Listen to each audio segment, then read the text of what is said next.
Okay. Well, I'm here this morning with the ambassador of the United Arab Emirates. Ambassador Otaiba is not only a diplomat, but he has really played a significant role in broadening the conversation in the United States about the UAE, about religion in the region, about a whole range of issues, and has been identified as one of the most active participants in the Abraham Accords, which are the peace treaties between, or the recognition and diplomatic agreements between Israel and a number of its neighbors. And I thought we'd start there. The Abraham Accords seem very different from some of the earlier peace treaties that were signed between Israel and some countries in the region, like the cold peace that exists between Israel and Egypt. How are these new accords different? Walter, it's great to be with you. Thank you for having me. Well, they're different in a variety of ways. First, we don't share a border with Israel. We haven't had any previous wars, haven't had tensions. We don't analyze everything through just the Palestinian lens or sort of bilateral lens like in Egypt and Jordan. I think their definition of their relationship with Israel is fundamentally different than ours. I think that's the first thing: geography, politics, and kind of what the histories of those two countries or three countries were. But the other difference is, Egypt's peace treaty with Israel was 1978, if I'm not mistaken. Jordan's peace treaty with Israel was 1993, just around the same time as Oslo. We're in 2020. Times are different, attitudes are different, people's priorities are different, countries' priorities are different. I mean, we talked about this last time, and I know I keep bringing this up, but when we look at the data and the polling and what people think, their priorities are different than it was in 1978 and 1993. People are looking for jobs, opportunities, technologies. They are less ideological today, I think, than they were in the past. They care about the same thing young people here care about: cost of living, safety, security, jobs. And so I think there's a tendency to look at kind of what's on the plus side of the ledger.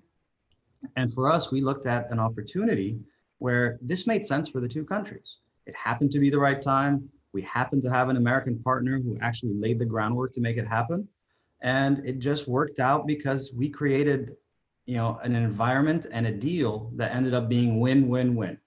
All three countries involved benefited from this outcome, which is why it happened so quickly and so effectively.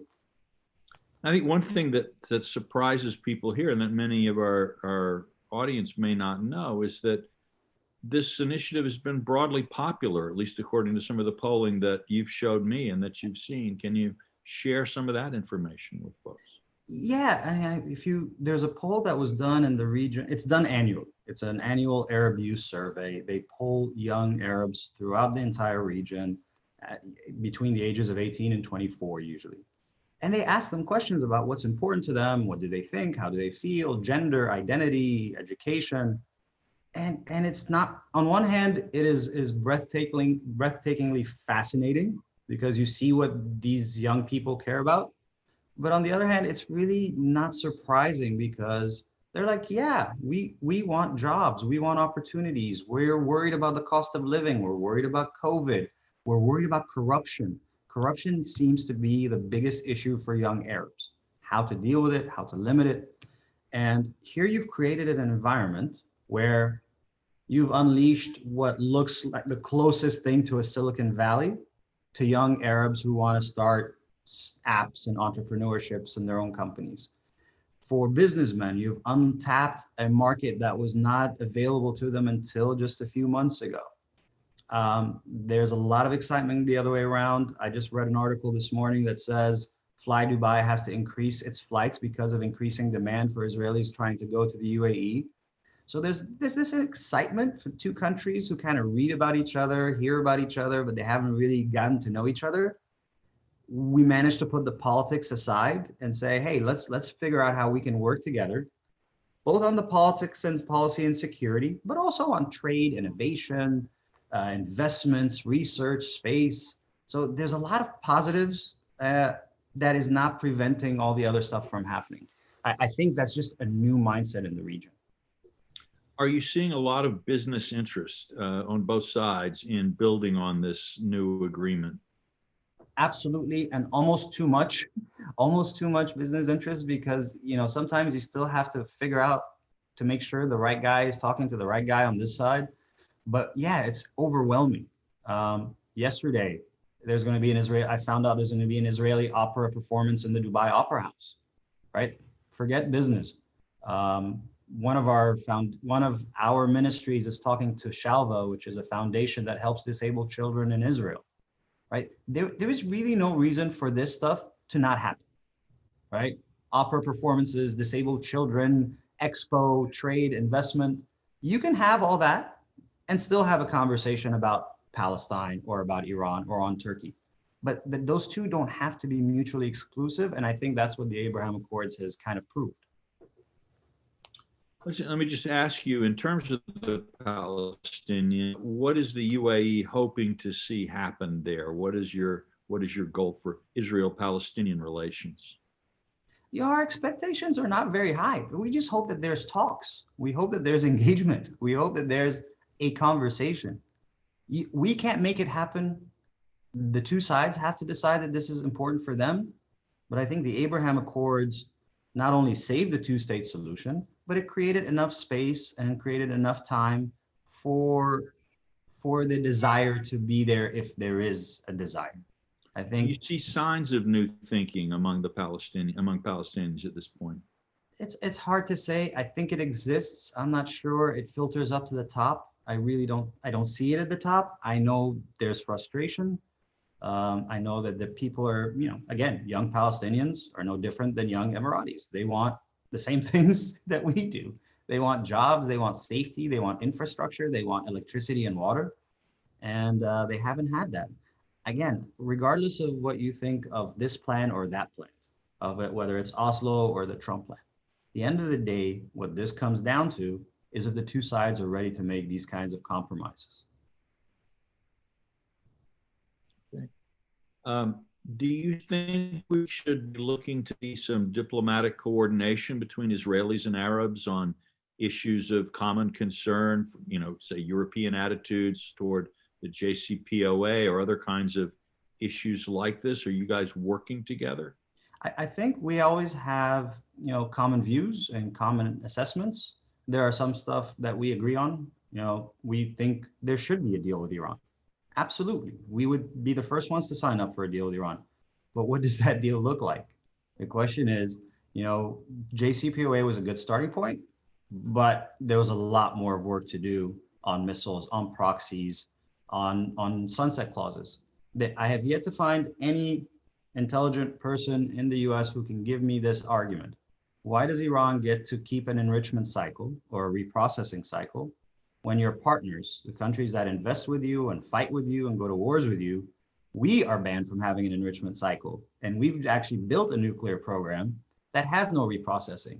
So how does your adversary get a better deal than your partners? We would love to see a civilian nuclear program in Iran that looks like the one we have in the UAE. So have you had any contacts with the incoming Biden administration?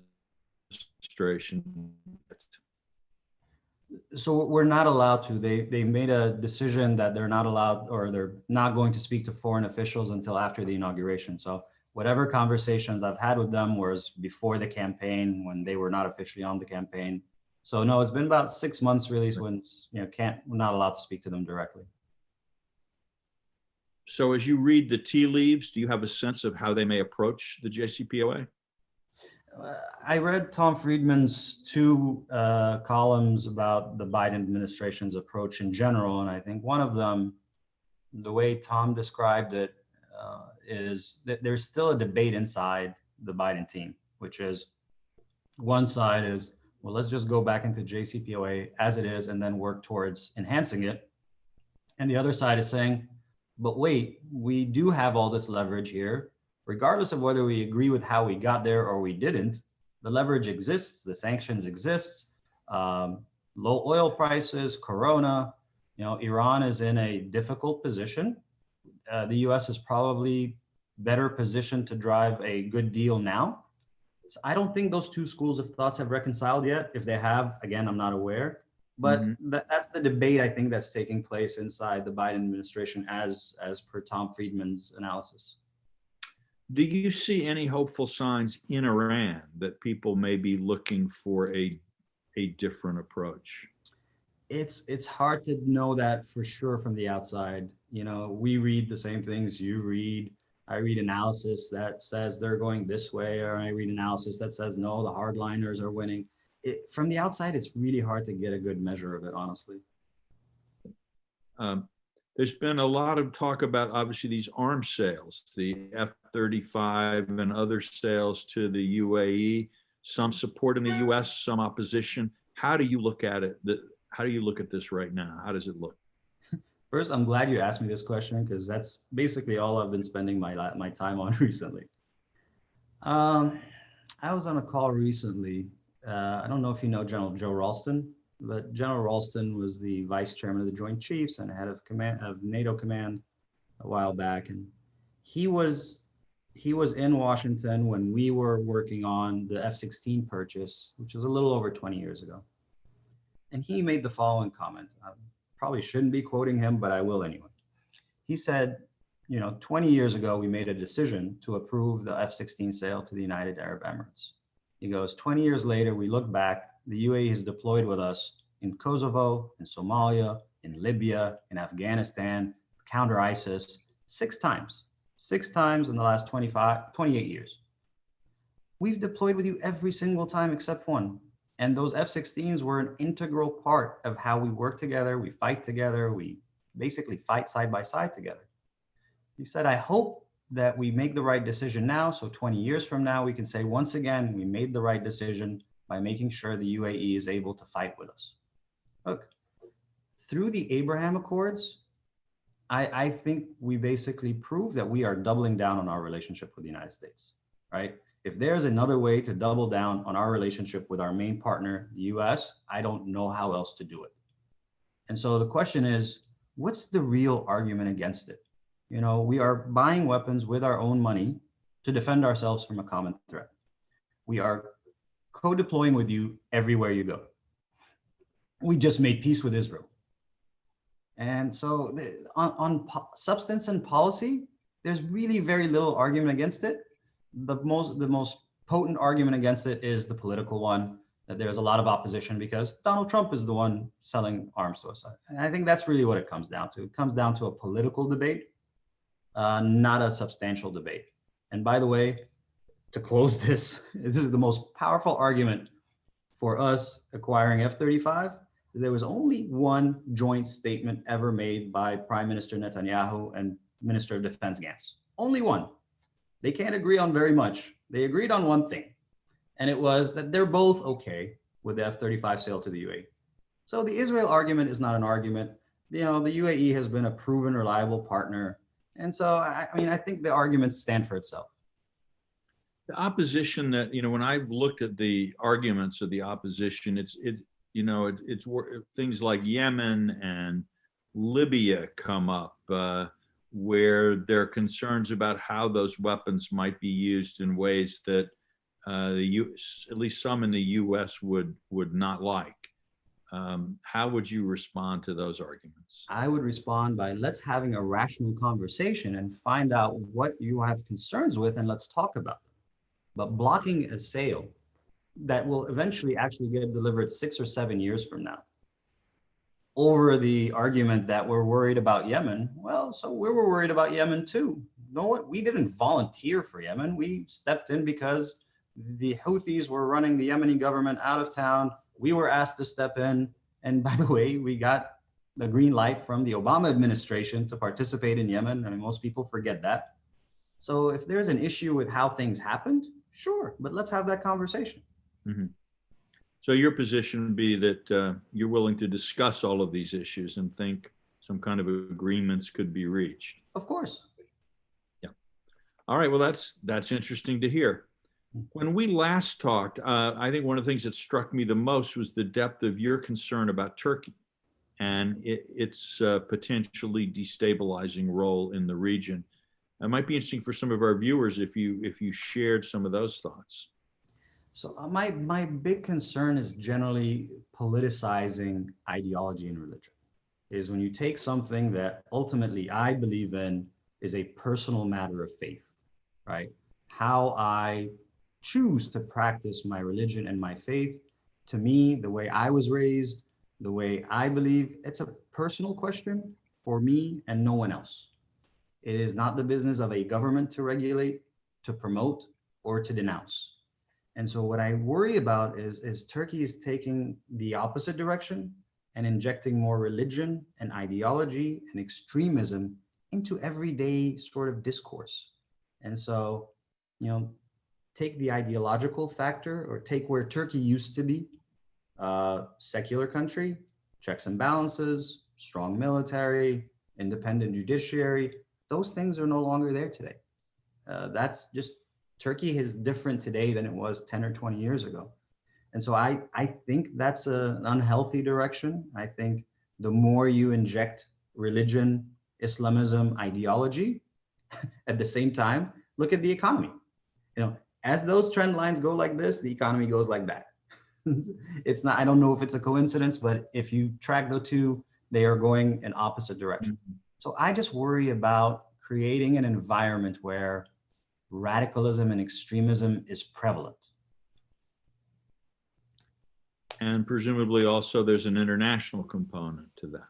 Of course. I mean, people are, you know, you were just asking me about, you know, Americans concerned about us in Yemen and Libya.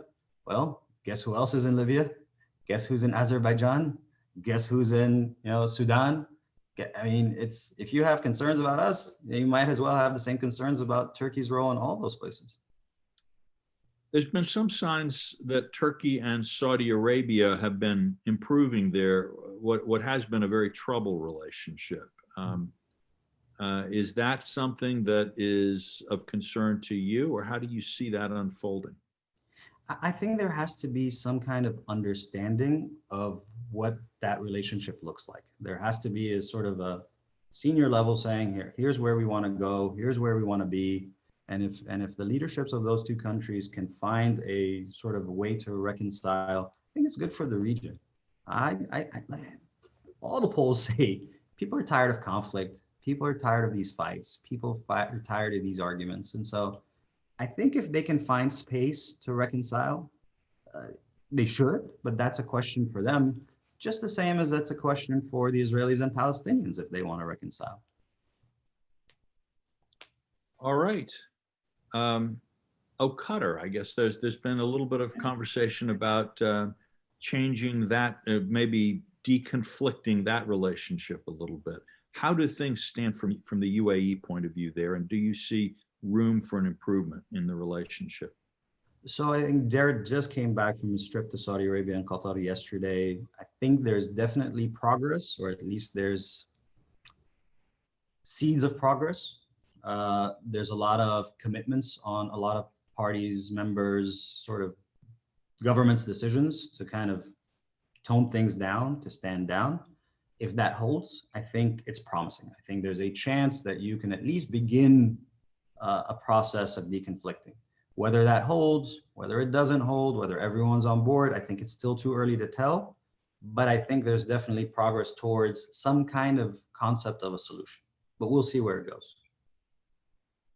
No, it sounds odd. Peace breaking out in the Middle East. Yeah, and in an American election season of all times too. Well, it's, you know, it's going to be interesting to see what happens with a new administration and a new year, and I'm sure we'll be talking about it again. And hopefully, one of these days, we'll all be able to travel again and see a bit more of this. You know, the region has gone through a rough few years, starting with the Arab Spring. You know, just the tensions in the region between Libya, Yemen, Syria. It's been a rough decade. But I also think that people who choose to look at just that are ignoring also the progress that's being made. Look at, you know, we managed to put an astronaut in the International Space Station. We launched a probe to Mars. We pulled out the Abraham Accords.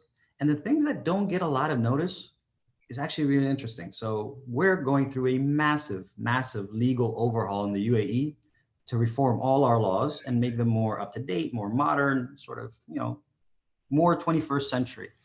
Doesn't get a lot of credit over, although it's probably one of the biggest legal reformations we've ever gone through. About a month and a half ago, Walter, the UAE government mandated equal pay for equal work for women in the private sector, not in the public sector, because that was already there, but in the private sector. And these things go largely unnoticed. It's a little frustrating when people complain and say, well, the Middle East has all these problems, but wait, there's also progress, but no one seems to be interested in it when it happens. So yeah, there are countries who are struggling and are facing some challenges, but there are countries who are going full force, 100 miles per hour ahead, who are welcoming Expo, who are bringing the Pope, who are creating Abraham Accords. And I think you just have to be objective when you analyze the two things. Great. Well, thank you very much. And I look forward to seeing you again. You're welcome. It was great talking to you, Walter. Thank you. Thank you. Take care.